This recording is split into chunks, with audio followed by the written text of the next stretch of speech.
Wait, are you making these deadly mistakes in your project management career? Have you ever stopped to think, what if the habits I rely on are secretly sabotaging my success?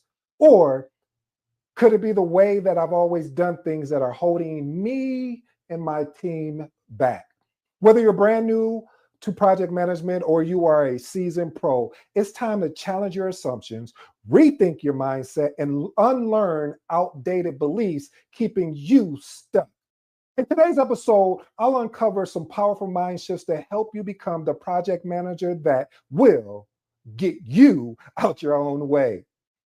Point number one: abandon perfectionism in favor of pragmatism.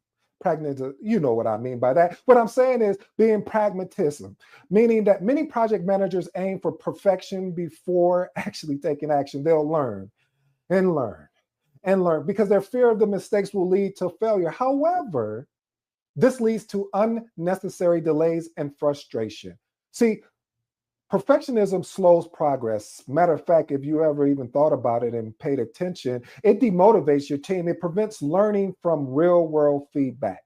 Striving for excellence rather than perfection ensures steady momentum. Why am I telling the truth? Well, I'm going to show you the proof in the pudding. I decided to go live without even thinking about it. I decided to put out an episode without thinking about it. Well, I thought about it, but I had to go ahead and take immediate action. See, here's my actionable tip. Use an 80-20% rule. What is an 80-20? Well, you focus on the 20% of critical tasks that drive 80% of the project value. And then just iterate, just like if you would and keeping an agile mindset, because you're looking for feedback rather than waiting for the perfect outcome. Point number two: challenge the way we've always done it attitude. Oh my goodness. This is one of the things that just fires me up. See, so many people, just when you ask them a question and say, well, why are we doing it this way? And they always say, well, this is how we've always done it. Well, do you think how we always done it is going to be useful here?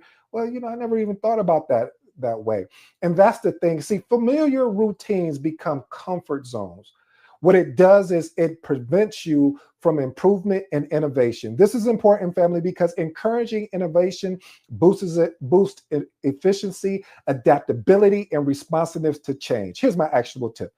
Hold regular innovation workshops, prompting team members to explore new approaches to common project practices. Point number three: transition from competitiveness to collaboration. Again, transition from competitiveness to collaboration. This is something I had to learn as a project manager in my early stages, and it was a seasoned project manager that really equipped me to understand this. See, what it was, family, is that I thought as the project manager, I was since I'm responsible for everything, I'm making sure it was about me. Okay, I know that sounds a little selfish, but what I mean about me meaning is making sure, yes, everybody did everything, done everything. And when the achievements came, I was like, yeah, we had this person do this and that person do this.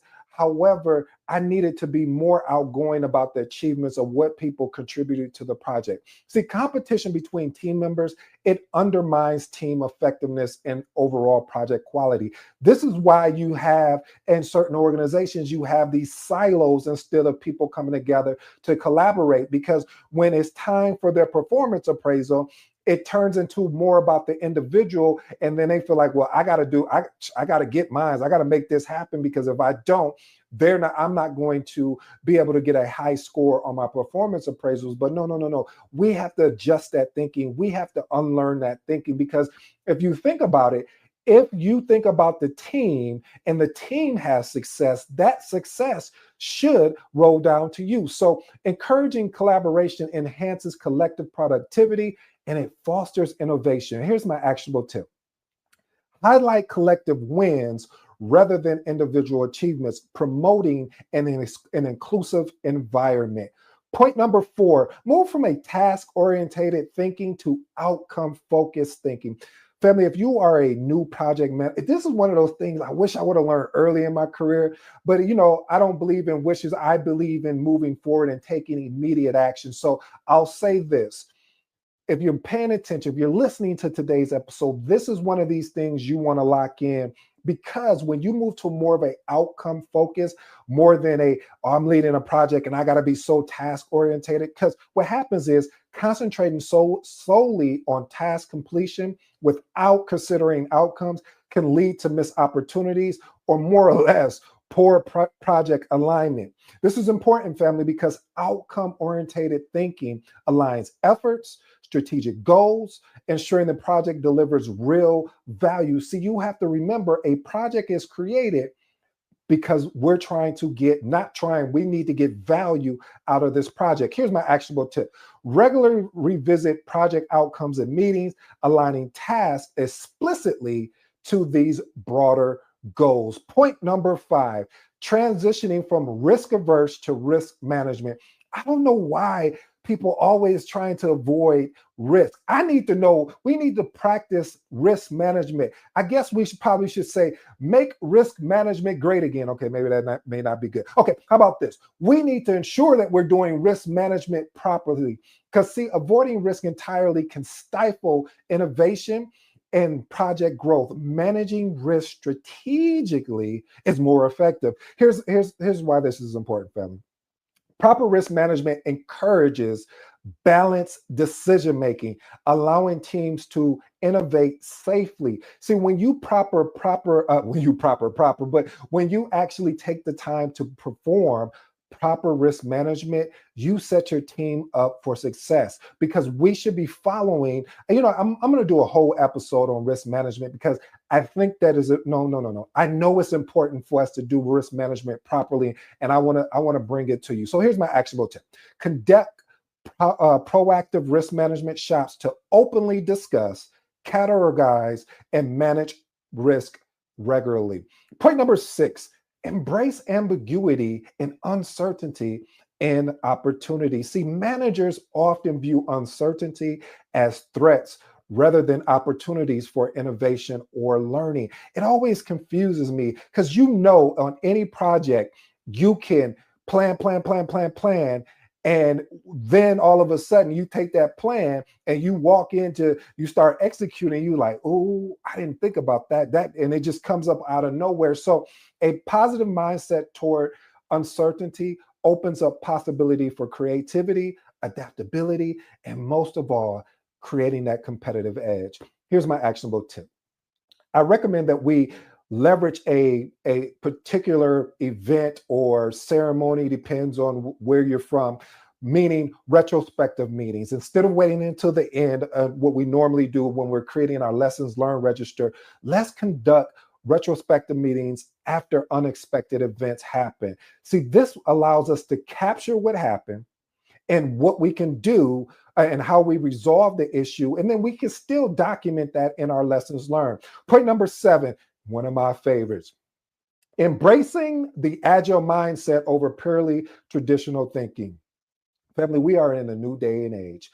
This is why this episode is based around unlearning a lot of behaviors we picked up along the way. And my new project managers, you're coming into this really fresh, or if you're transitioning into project management, because many PMs rely exclusively on predictive methodologies, even when agile or a hybrid approach may be a better suit for what they're leading. Let me tell you why this is important.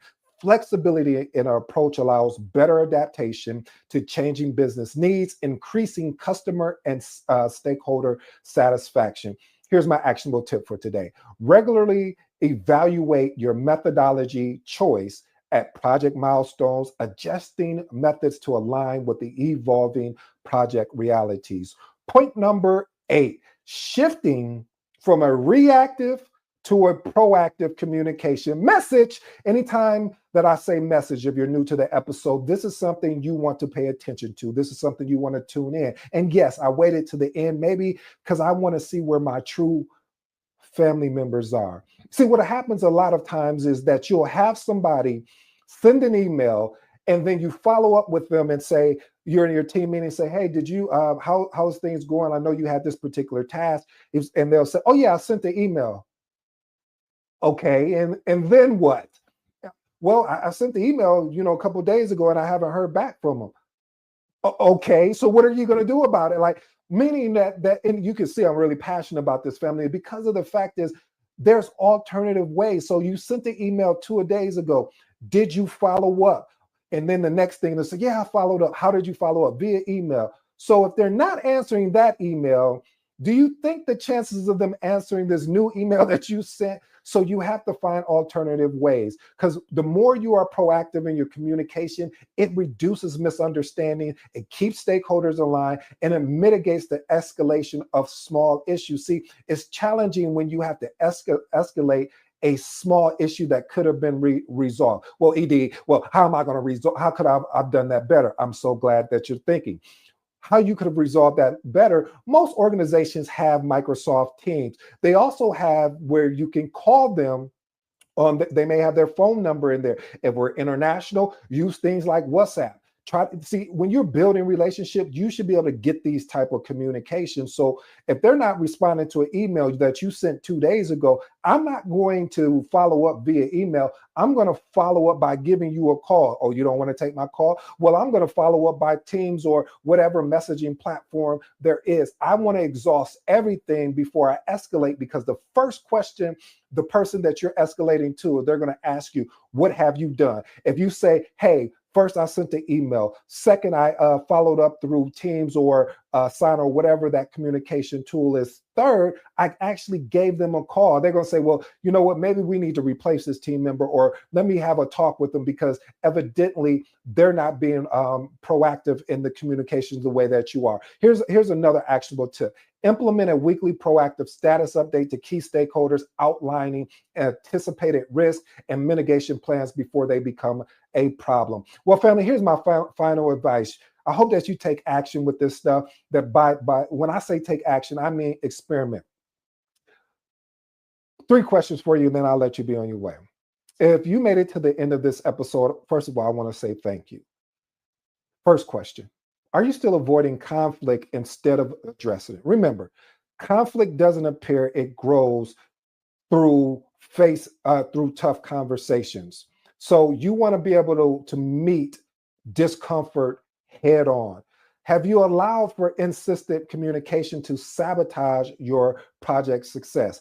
Make me a promise today. Put it in the chat. Send me a DM. Commit today to clear, proactive communication and simply build habits around trust so you can eliminate confusion and keep everyone aligned. And my last thought here is, are unclear boundaries creating chaos in your projects? If so, you want to set firm, transparent boundaries so you can empower your project team, protect your focus, and maintain a healthy project success. Well, family, remember this: the power to shift from chaos to confidence is in your hands. Unlearning these limited habits or limited beliefs can embrace proactive leadership, and you can start leading with clarity, courage, and most of all, my favorite, consistency.